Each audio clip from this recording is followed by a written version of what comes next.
ದಿನ ದಿಗಂಬರೇಶ್ವರ ಲೋಕ ಕಲ್ಯಾಣಕ್ಕಾಗಿ ವಿಷವನ್ನು ಕುಡಿದು ವಿಷಕಂಠನಾದ ತಂದೆ ನಮ್ಮಂತಹ ಬಡವರನ್ನು ಕೈ ಹಿಡಿದು ಕಾಪಾಡು ತಂದೆ, ಕೈ ಹಿಡಿದು ಕಾಪಾಡು. ಈ ಬಂಜೆಯನ್ನು ಬಯಲು ಮಾಡುವುದಕ್ಕಾಗಿ ಪರಶುರಾಮನಂತಹ ಮಗುವನ್ನು ಕೊಟ್ಟು ಈ ಬಂಜೆಯ ಮಡಿಲನ್ನು ತುಂಬಿದೆ. ನಮ್ಮ ಮನೆತನಕ್ಕೆ ಬೆಳಗಿಸುವ ಜ್ಯೋತಿಯನ್ನು ದಯಪಾಲಿಸಿದೆ. ಪರಶುರಾಮ ನಮ್ಮ ಮನೆಯ ಕಾಲಿಟ್ಟ ಒಂದೇ ಒಂದು ವರ್ಷದಲ್ಲಿ ನನ್ನ ಮಡಿಲಲ್ಲಿ ಒಂದು ಗಂಡು ಮಗುವಿಗೆ ಜನ್ಮವೆನಿಸಿದೆ. ಈಗ ನನ್ನ ಮಗ ರಾಜೇಶ್ ತನ್ನ ವಿದ್ಯಾಭ್ಯಾಸವನ್ನು ಸಂಪೂರ್ಣವಾಗಿ ಮುಗಿಸಿದ್ದಾನೆ. ಅವನಿಗೆ ಒಂದು ಒಳ್ಳೆ ಸರ್ಕಾರಿ ನೌಕರಿ ದೊರೆಯುವಂತೆ ಆಶೀರ್ವಾದ ಮಾಡಿ. ಇನ್ನು ನನ್ನ ಮಗ ಪರಶುರಾಮನಿಗೆ ದುಷ್ಟರನ್ನು ಸಂಹಾರ ಮಾಡುವಂತಹ ರಣಧೀರನಾಗಿ ಶಕ್ತಿಯನ್ನು ಕೊಡುತ್ತದೆ. ಮತ್ತು ನನ್ನ ಪತಿದೇವರು ಹಗಲು ರಾತ್ರಿ ಎನ್ನದೇ ಕಷ್ಟಪಟ್ಟು ದುಡಿದು ನಮ್ಮೆಲ್ಲರನ್ನು ಸಾಕಿ ಸಲ್ಲುತ್ತಾ ಇದ್ದಾರೆ. ಅವರಿಗೆ ಯಾವುದೇ ರೀತಿ ಕಷ್ಟ ಬರದ ಹಾಗೆ ನೋಡ್ಕೊತಂದೆ. ಈ ಎಲ್ಲರನ್ನು ಕಾಪಾಡುವ ಭಾರ ನಿನ್ನೆ ಕೊಡುತ್ತದೆ, ನಿನ್ನೆ ಕೊಡು.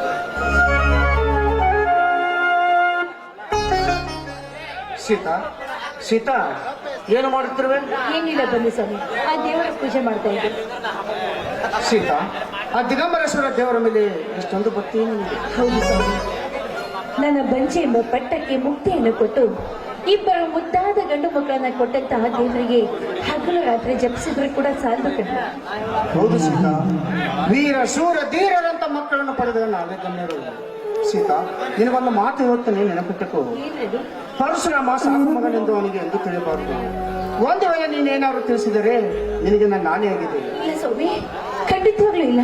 ಅಂತ ಸಮಯ ಬಂದರೆ ನಾನೇ ತಿಳಿಸುತ್ತೇನೆ. ಆ ವಿಷಯವನ್ನು ನಾನು ಯಾವತ್ತೂ ಅವನಿಗೆ ತಿಳಿಸೋದಿಲ್ಲ.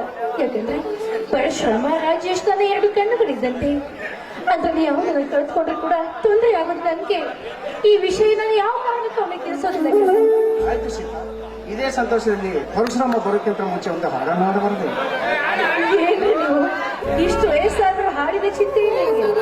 ಹುಂಚಿ ಗಿಡ ಮುಪ್ಪಾದ್ರೂ ಹುಳಿ ಮುಪ್ಪಾಗತ್ತೆ. ಸೊಸೆ ಬಂದು ಮೊಮ್ಮಕ್ಕಳು ಹುಡ್ತಾರೆ ಅಂದ್ಮೇಲೆ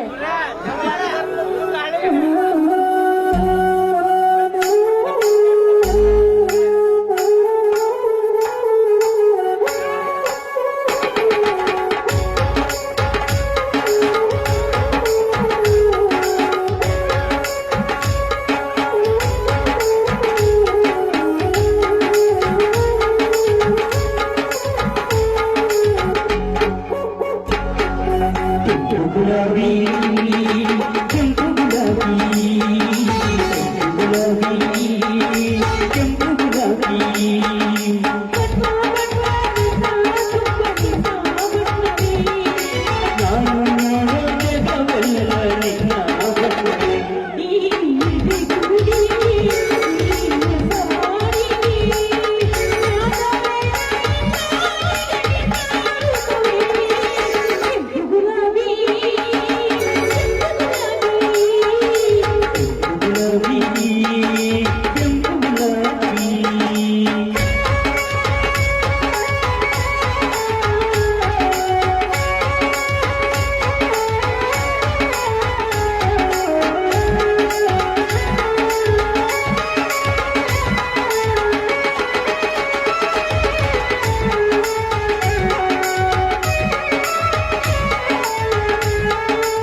ಎಲ್ಲಿಗೆ ಹೋಗಿದ್ದ? ಅಲ್ಲಿ ನೋಡಿ, ನಿನದವರ ಮನದಲ್ಲಿ ಎನ್ನುವಂತೆ ನನ್ನ ಮಗ ಪರಶುರಾಮ ಬಂದು ಬಿಟ್ಟ.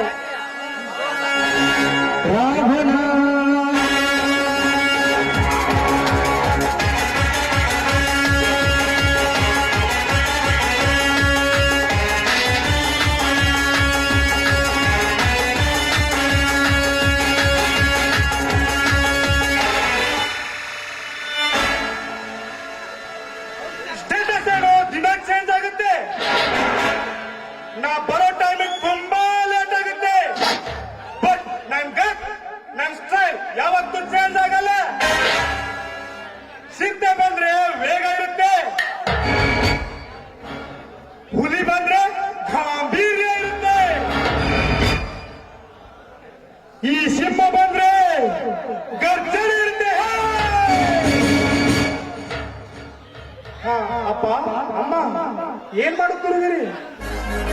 ಏನಿಲ್ಲಪ್ಪ, ಹಾಗೆ ಸುಮ್ಮನೆ ನಿಂತಿದ್ದೆವು. ಎಲ್ಲಿಗೆ ಹೋಗಿದ್ದೆ? ಅಪ್ಪಾಜಿ ಹೊಲಕ್ಕೆ ನೀರು ಹಾಯಿಸಲಕ್ಕೆ ಹೋಗಿದ್ದೆ. ಹಾಗೆ ಬರುವಾಗ ಎತ್ತುಗಳಿಗೆ ಮೇವು ಹಾಕಿ ಬಂದೇನಪ್ಪ. ಹೌದಾ?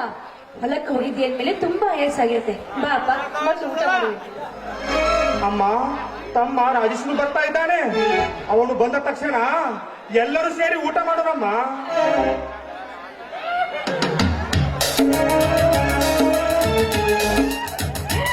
ಈಗ ಬಂದೇನಪ್ಪ? ಹೌದಮ್ಮ, ಈಗ ತಾನೇ ಬನ್ನಿ. ರಾಜೇಶ, ನಿನ್ನ ನೌಕರಿ ವಿಷಯ ಏನಾಗಪ್ಪ? ಅರ್ಜಿಯನ್ನು ಹಾಕುತ್ತಿದ್ದ ತಾನೆ? ಅರ್ಜಿಯನ್ನು ಹಾಕುತ್ತಿದ್ದೇನಪ್ಪ. ಪರೀಕ್ಷೆ ಬರೆದು ಸಾಕಾಗಿದೆ. ಈ ರಂಗಿನ ಜಗತ್ತಿನಲ್ಲಿ ದುಡ್ಡಿದರೆ ಬೆಲೆ. ಸರ್ಕಾರ 1000 ಹುದ್ದೆಗಳನ್ನು ಕರೆದರೆ ಲಕ್ಷ ಜನ ಅರ್ಜಿಯನ್ನು ಹಾಕುತ್ತಾರೆ.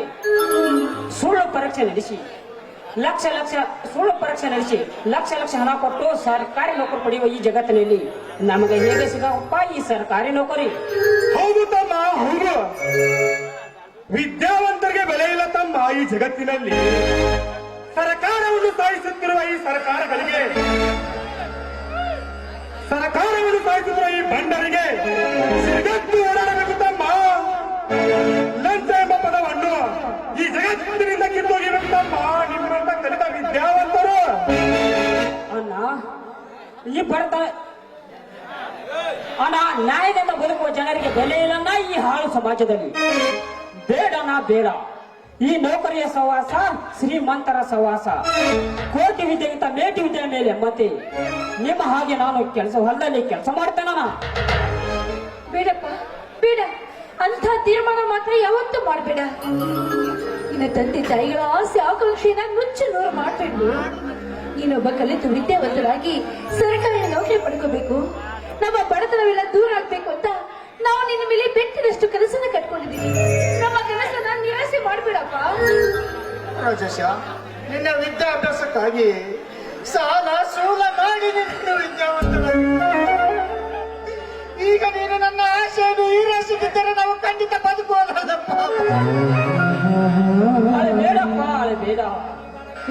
ನೀವು ಇಷ್ಟೊಂದು ಕಷ್ಟಪಟ್ಟ ಮೇಲೆ ನಾನು ಖಂಡಿತ ನಿಮ್ಮ ಆಸೆಯನ್ನು ನಿರ್ವಹಿಸುತ್ತೇನೆ. ಸಂತೋಷವಾಯ್ತಪ್ಪ ಈ ನಿನ್ನ ಮಾತನ್ನು ಕೇಳಿ. ಅಷ್ಟು ಮಾಡು ರಾಜೇಶ್. ನಮ್ಗೆ ಎಷ್ಟೇ ಕಷ್ಟ ಬಂದ್ರು, ಎಷ್ಟೇ ತೊಂದರೆ ಬಂದ್ರು ಕೂಡ ನೀನು ನೌಕರಸ್ಥನಾಗ್ಬೇಕು. ಆಯ್ತಮ್ಮ, ಯಾತವರ ಕನಸು ನನಸು ಮಾಡುತ್ತೇನೆ. ಪರಶುರಾಮ, ರಾಜೇಶ್ವರ ವಿದ್ಯಾಭ್ಯಾಸಕ್ಕಾಗಿ ಆ ಗೌಡನ ಹತ್ತಿರ 1 ಲಕ್ಷ ಸಾಲ ತೆಗೆದುಕೊಂಡಿದ್ದೆ. ಅದನ್ನು ಮರಳಿ ಕೂಡ ಹೋಗುದು ಇನ್ನೊಂದು ತಿಂಗಳು ಬಾಕಿ ಇದೆಪ್ಪ. ಹೇಗಾದ್ರೂ ಮಾಡಿ ತಿಳಿಸಬೇಕು. ಅಪ್ಪ, ನೀನೇನು ಚಿಂತೆ ಮಾಡಬೇಡಪ್ಪ. ನಾನು ಹಗಲಿರುಳು ದುಡಿದು ಆ ಸಾಲವನ್ನು ತೀರಿಸುತ್ತೇನೆ. ನಿನಗೆ ಇನ್ನೊಂದು ವಿಷಯ ಹೇಳ್ಬೇಕಪ್ಪ. 10 ವರ್ಷದಿಂದ ಆ ಗೌಡನ ಹತ್ತಿರ 1 ಲಕ್ಷ ಸಾಲ ತೆಗೆದುಕೊಂಡಿದ್ದೆ. ಅದನ್ನು ಮರಳಿ ಕೊಡಲು ಸ್ವಲ್ಪ ತಡವಾದ್ದರಿಂದ ನಮ್ಮ 10 ಎಕರೆ ಜಾಮೀನನ್ನು ತನ್ನ ಹೆಸರಿಗೆ ಮಾಡಿಕೊಂಡಿದ್ದಾನಪ್ಪ ದುಷ್ಟಗೌಡ.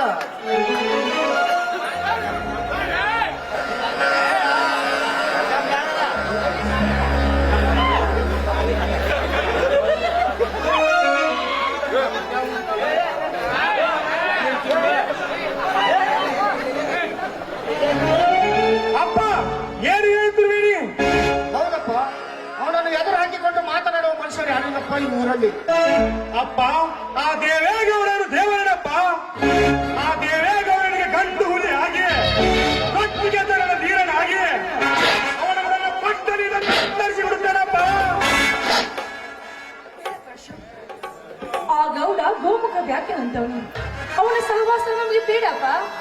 ಅಮ್ಮ, ನಾವು ಸುಮ್ಮನಿದ್ದರೆ ನಮ್ಮನ್ನೇ ಆಳುವ ಗೌಡ. ಅವನಿಗೆ ಒತ್ತು ಬುದ್ಧಿ ಕಲಿಸುತ್ತೇನಮ್ಮ, ಒತ್ತು ಬುದ್ಧಿ ಕಲಿಸುತ್ತೇನೆ. ಅಣ್ಣ, ಬಡವರ ಆಸ್ತಿಯನ್ನು ಕಿತ್ತುಕೊಂಡು ಬಡವನ ಸಾಮ್ರಾಜ್ಯಕ್ಕೆ ಸಕ್ಕರೆ ಶ್ರೀಮಂತನಾಗಿ ಮೆರೆತಿದ್ದಾನೆ. ಅಷ್ಟೇ ಅಲ್ಲನ, ಬಡ ಹೆಣ್ಣ ಮಕ್ಕಳ ಶೀಲವನ್ನು ಹಾಳು ಮಾಡಿ ಬೀದಿ ಪಾಳು ಮಾಡಿದ್ದಾನೆ. ಅಪ್ಪಾಜಿ, ಇಷ್ಟೆಲ್ಲ ಮಾಡುವ ದೇವೇಗೌಡರು ಸುಮ್ಮನೆ ಬಿಡಬೇಕೆ? ಸೊಕ್ಕಿನ ಶ್ರೀಮಂತರಿಗೆ ಮಿಕ್ಕಿದ ಹುಲಿ ಹಾಗೆ ಬಡವರ ಸಾಮ್ರಾಜ್ಯದ ಸೇರಿನ ಸರ್ಪಡಾಗುತ್ತೇನಪ್ಪ, ಸೇರಿನ ಸರ್ಪಡಾಗುತ್ತೆ. ಅಣ್ಣ, ನಾನೇ ಶ್ರೀಮಂತನನ್ನು ಮೆರೆತಿರುವ ದುಷ್ಟರಿಗೆ ಬುದ್ಧಿ ಕಲಿಸಿ ಬಡ ಜನರನ್ನು ಹಾಯಾಗಿ ಬದುಕುವ ಹಾಗೆ ಮಾಡೋಣ, ಹಾಯಾಗಿ ಬದುಕುವ ಹಾಗೆ ಮಾಡೋಣ. ಶಭಾಷ್. ಈ ನಿಮ್ಮ ಧೈರ್ಯ ಸಾಹಸ ಕಂಡು ತುಂಬಾ ಸಂತೋಷವಾಯಿತು. ಬಡವ ರಕ್ತವನ ಕಾವಲಿ ಹಾಗೆ ಹರಿಸಿ ಬಡವರ ರೆಕ್ಕೆಯನ್ನ ಕಿತ್ತು ತನ್ನ ಕಾಲಲ್ಲಿರೋ ಚಪ್ಪಲಿನಾಗಿ ಮಾಡ್ಕೋತಾ ಇರೋ ಆ ದುಷ್ಟ ಗೌಡನಿಗೆ ತಕ್ಕ ಪಾಠವನ್ನ ನೀವು ಕಲಿಸಲೇಬೇಕು. ಅಮ್ಮ, ಒಂದಲ್ಲ ಒಂದು ದಿನ ಆ ದೇವೇಗೌಡ ರಕ್ತದ ಕಾಲುವೆಯನ್ನು ಹೊರಿಸಿದಂತೂ ಖಂಡಿತ. ಪರಶುರಾಮ, ದುಡುಕಿ ಯಾವ ಕೆಲಸ ಮಾಡಬೇಡಪ್ಪ. ಸಮಯ ಸಾಧಿಸಿ ಅವನೊಂದು ಗತಿ ಕಾಣಿಸಕಂತ. ಅಪ್ಪ, ನೀ ಹೇಳಿದಂತಾಗಲ್ಲಪ್ಪ.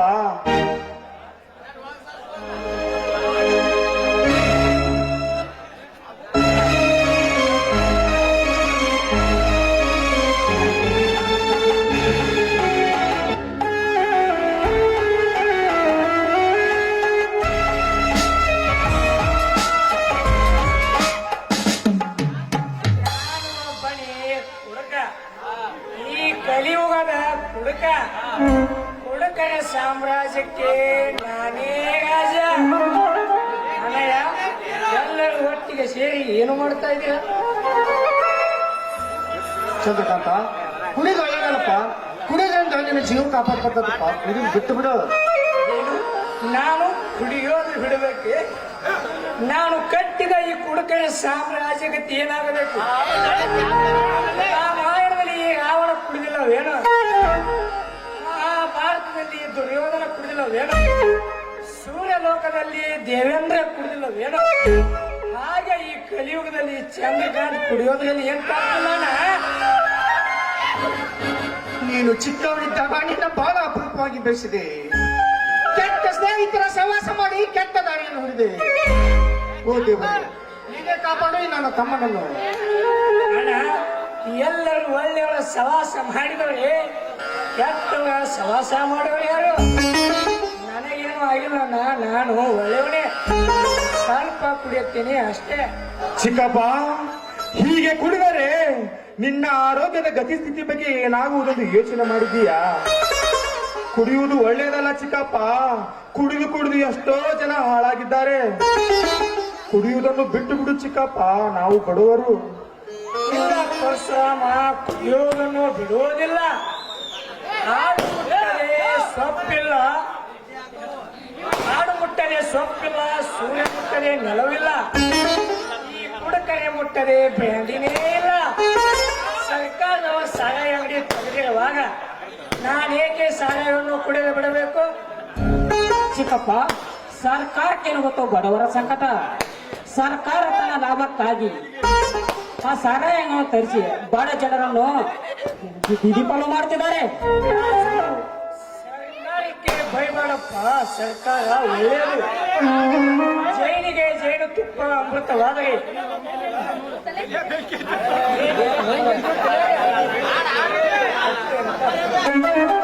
ಜೈನಿಗೆ ಜೇನು ತುಪ್ಪ ಅಮೃತವಾದರೆ ದುಂಬೆಗೆ ಮಕ್ಕಳಿಂದವೇ ಅಮೃತವಾದರೆ, ಅದೇ ಈ ಕಲಿಯುಗದ ಕುಡುಕೈಗೆ ಬಿಸಿ ಸಾರಾಯಿ ಬ್ರ್ಯಾಂಡಿನೇ ಅಮೃತ.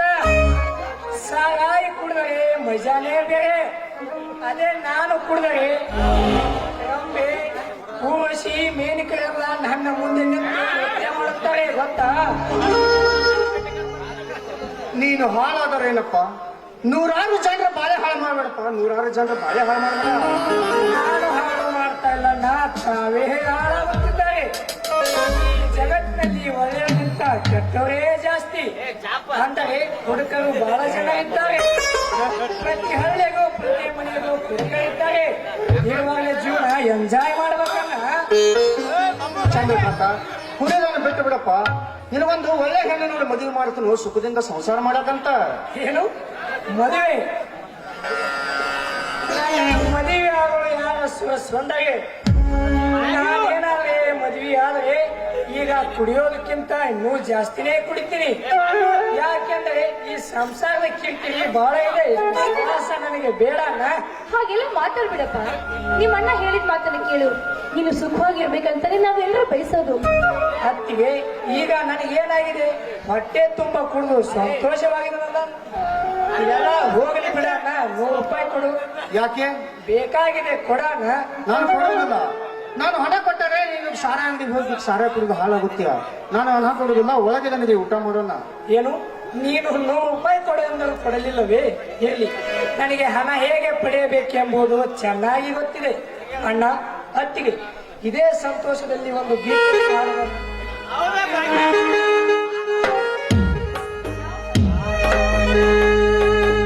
ನಮ್ಮ ಮನೆಯಲ್ಲಿ ದಿನವೂ ನಿನಗೂ ಚೈತ್ರವೇ, ಬೆಳದಿಂಗಳ ಈ ಪ್ರೀತಿ